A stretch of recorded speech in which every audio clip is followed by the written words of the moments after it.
లేవీకాండము 10వ అధ్యాయము 1వ వచనం నుండి.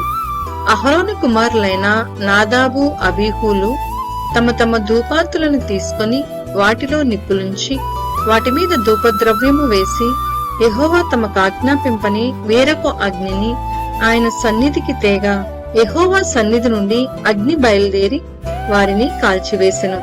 వారు యెహోవా సన్నిధిని మృతి పొందిరి. అప్పుడు మోషే అహరోనుతో ఇట్లనెను, ఇది యెహోవా చెప్పిన మాట, నా యుద్ధ నుండి వారి యందు నేను నన్ను పరిశుద్ధపరచుకొందును, ప్రజలందరి ఎదుట నన్ను మహిమపరచుకొందును. అహరోను మౌనముగా నుండగా మోషే అహరోను పినతండ్రి అయిన ఉజ్జీయేలు కుమారులైన మీషాయేలును ఎల్సాఫానును పిలిపించి, మీరు సమీపించి పరిశుద్ధ స్థలం ఎదుట నుండి పాళెం వెలుపలికి మీ సహోదరుల శవములను మోసుకుని పోవుడని వారితో చెప్పెను. మోషే చెప్పినట్లు వారు సమీపించి చొక్కాయలను తీయకయే పాళెము వెలుపలికి వారిని మోసుకుని పోయిరి. అప్పుడు మోషే అహరోనును అతని కుమారులైన ఎలియాజరు ఈతామురును వారితో, మీరు చావకుండునట్లును యెహోవా ఈ సర్వ సమాజము మీద ఆగ్రహపడకుండునట్లును మీరు తల విరియపోసుకొనకూడదు, బట్టలను చింపుకొనకూడదు. కాని యెహోవా వారిని కాల్చినందుకు మీ సహోదరులైన ఇశ్రాయేలీయుల ఇంటి వారందరూ ఏడవవచ్చును. యెహోవా అభిషేక తైలము మీ మీద నున్నది కనుక మీరు చావకుండునట్లు మీరు ప్రత్యక్షపు గుడారం యొక్క ద్వారంలో నుండి బయలు వెళ్లకూడదనెను. వారు మోషే చెప్పిన మాట చొప్పున చేసిరి. మరియు యెహోవా అహరోనుతో ఇట్లనెను, మీరు ప్రత్యక్షపు గుడారంలోనికి వచ్చినప్పుడు మీరు చావకుండునట్లు నీవును నీ కుమారులను ద్రాక్షారసమునే కాని మద్యమునే కాని త్రాగకూడదు. మీరు ప్రతిష్ఠింపబడిన దాని నుండి లౌకికమైన దానిని, అపవిత్రమైన దాని నుండి పవిత్రమైన దానిని వేరు చేయుటకును యెహోవా మోషే చేత ఇశ్రాయేలీయులకు ఆజ్ఞాపించిన సమస్త విధులను మీరు వారికి బోధించుటకును ఇది మీ తరతరములకు నిత్యమైన కట్టడ. అప్పుడు మోషే అహరోనుతోను మిగిలిన అతని కుమారులైన ఎలియాజరు ఈతామారులతోనూ ఇట్లనెను, మీరు యెహోవా హోమద్రవ్యములలో మిగిలిన నైవేద్యమును తీసుకొని అది పొంగకుండా బలిపీఠము దగ్గర తినుడి, అది అతి పరిశుద్ధము. యెహోవా హోమద్రవ్యములో నుండి అది నీకును నీ కుమారులకును నియమింపబడిన వంతు. కావున మీరు పరిశుద్ధ స్థలంలో దానిని తినవలెను. నేను అట్టి ఆజ్ఞను పొందితిని. మరియు అల్లాడించు బోరను, ప్రతిష్ఠితమైన జబ్బను మీరు అనగా నీవును నీతో పాటు నీ కుమారులను నీ కుమార్తెలను పవిత్ర స్థలంలో తినవలెను. ఏలయనగా అవి ఇశ్రాయేలీయులు అర్పించు సమాధాన బలులలో నుండి నీకును నీ కుమారులకును నియమింపబడిన వంతులు. హోమద్రవ్య రూపమైన క్రొవ్వుని కాక యెహోవా సన్నిధిని అల్లాడింపబడిన దానిగా దానిని అల్లాడించినట్లు ప్రతిష్ఠితమైన జబ్బను, అల్లాడించు బోరను తీసుకొని రావలెను. నిత్యమైన కట్టడ చొప్పున అది నీకును నీ కుమారులకును చెందును. అట్లు యెహోవా ఆజ్ఞాపించెను. అప్పుడు మోషే పాప పరిహారార్థ బలియగు మేకను కనుగొనవలనని జాగ్రత్తగా వెదికినప్పుడు అది కాలిపోయి ఉండెను. అతడు అహరోను కుమారులలో మిగిలిన ఎలియాజరు ఈతామారును వారి మీద ఆగ్రహపడి, మీరు పరిశుద్ధ స్థలంలో ఆ పాప పరిహారార్థ బలి పశువును ఏల తినలేదు, అది అతి పరిశుద్ధము కదా.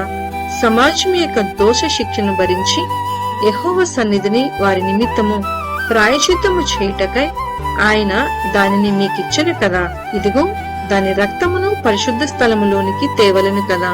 నేను ఆజ్ఞాపించినట్లు నిశ్చయముగా పరిశుద్ధ స్థలంలో దానిని తినవలెనని చెప్పెను. అందుకు అహరోను మోషేతో, ఇదిగో నేడు పాప పరిహారార్థ బలి పశువును, దహన బలి ద్రవ్యమును యెహోవా సన్నిధికి వారు తేగా ఇట్టి ఆపదలు నాకు సంభవించెను. నేను పాప పరిహారార్థమైన బలి ద్రవ్యమును నేడు తినిన ఎడల అది యెహోవా దృష్టికి మంచిదగునా అనెను. మోషే ఆ మాట విని ఒప్పుకొనెను. లేవియ కాండము 11వ అధ్యాయము 1వ వచనం నుండి. మరియు యెహోవా మోషే అహరోనులకు ఇలాగ సెలవిచ్చెను, మీరు ఇజ్రాయేలుతో ఇట్లనుడి, భూమి మీదనున్న జీవులన్నిటిలోనూ మీరు ఈ జీవులను మాత్రము తినవచ్చును. జంతువులలో ఏది డెక్కలు కలదై నెమరువేయినో దాన్ని తినవచ్చును. కాని నెమరువేయి వాటిలోనూ 2 డెక్కలు కల వాటిలోనూ వీటిని తినకూడదు. ఒంటె నెమరువేయును కాని దానికి 2 డెక్కలు లేవు కనుక అది మీకు అపవిత్రము. పొట్టి కుందేలు నెమరువేయును కాని దానికి 2 డెక్కలు లేవు కనుక అది మీకు అపవిత్రము. కుందేలు నెమరువేయును కాని దానికి 2 డెక్కలు లేవు కనుక మీకు అపవిత్రము. పంది విడిగా నుండి 2 డెక్కలు కలది కాని అది నెమరు వేయదు కనుక అది మీకు అపవిత్రము. వాటి మాంసమును మీరు తినకూడదు, వాటి కళేబరములను ముట్టకూడదు, అవి మీకు అపవిత్రములు. జలచరములన్నిటిలో వీటిని తినవచ్చును. సముద్రంలోనేమి నదులలోనేమి ఏ నీళ్లలోనేమి వేటికి రెక్కలు పొలుసులు ఉండునో వాటిని తినవచ్చును. సముద్రములలోనేమి నదులలోనేమి సమస్త జలచరములోను సమస్త జల జంతువులలోను వేటికి రెక్కలు పొలుసులు ఉండవో అవన్నీ మీకు హేయములు. అవి మీకు హేయములుగానే ఉండవలెను. వాటి మాంసమును తినకూడదు, వాటి కళేబలములను హేయములుగా ఎంచుకొనవలెను. నీళ్లలో దేనికి రెక్కలు పొలుసులు ఉండవో అది మీకు హేయము. పక్షులలో వీటిని హేయములుగా ఎంచుకొనవలెను, వీటిని తినవద్దు, ఇవి హేయములు. పక్షిరాజు పెద్ద బోరువ, క్రౌంచ పక్షి, గద్ద, తెల్లగద్ద, ప్రతి విధమైన గద్ద, ప్రతి విధమైన కాకి, నిప్పుకోడి, కపిరిగాడు, కోకిల, ప్రతి విధమైన డేగ, పైగిడి కంటే చెరువు కాకి, గుట్లగూబ, హంస, గూడబాతు, నల్లబోరువ, ప్రతి విధమైన కొంగ, కుకుడు గువ్వ, గబ్బిలము, రెక్కలు కలిగి 4 కాళ్లతో చరించు చరములన్నీ మీకు హేయములు. అయితే 4 కాళ్లతో చరించుచు నేల గంతులు వేయుటకు కాళ్ల మీద తొడలు గల పురుగులన్నీ తినవచ్చును. నేత మిడత కాని, చిన్న మిడత కాని, ఆకు మిడత కాని, మిడతలలో ప్రతి విధమైనది తినవచ్చును. 4 కాళ్లు గల పురుగులన్నీ మీకు హేయములు. వాటి వలన మీరు అపవిత్రులగుదురు. వాటి కళేబరములను ముట్టిన ప్రతివాడు సాయంకాలం వరకు అపవిత్రుడగును. వాటి కళేబరములలో కొంచెమైనను మోసిన ప్రతివాడు తన బట్టలు ఊదుకుని సాయంకాలం వరకు అపవిత్రుడగును. 2 డెక్కలు గల జంతువులన్నిటిలో విడిగా చీలిన డెక్కలు లేకయు నెమరు వేయకయు నుండునవి మీకు అపవిత్రములు. వాటి కళేబరములను ముట్టిన ప్రతివాడు అపవిత్రుడగును. 4 కాళ్లతో నడుచు సమస్త జీవరాశులలో ఏవి అరికాలితో నడుచునో అవన్నీ అపవిత్రములు. వాటి కళేబరములను ముట్టిన ప్రతివాడు సాయంకాలం వరకు అపవిత్రుడగును. వాటి కళేబరమును మోసిన ప్రతివాడు తన బట్టలు ఉతుకుకొని సాయంకాలం వరకు అపవిత్రుడగును. అవి మీకు అపవిత్రమైనవి. నేల మీద ప్రాకు జీవరాశులలో మీకు అపవిత్రమైనవి ఏమనగా చిన్న ముంగిస, చిన్న పందికొక్కు, ప్రతి విధమైన బల్లి, ఊసురు వెల్లి, నేల ముసలి, తొండ, సరటము, అడవి ఎలుక, ప్రాకు వాటిలో ఇవి మీకు అపవిత్రములు. ఇవి చచ్చిన తరువాత వీటిని ముట్టిన ప్రతివాడు సాయంకాలం వరకు అపవిత్రుడగును. వాటిలో చచ్చిన దాని కళేబరము దేని మీద పడునో అది అపవిత్రమగును. అది చెక్క పాత్రయే కాని, బట్టయే కాని, చర్మమే కాని, సంచియే కాని, పనిచేయు ఉపకరణము ఏదియూ కాని అయిన ఎడల దానిని నీళ్లలో వేయవలెను.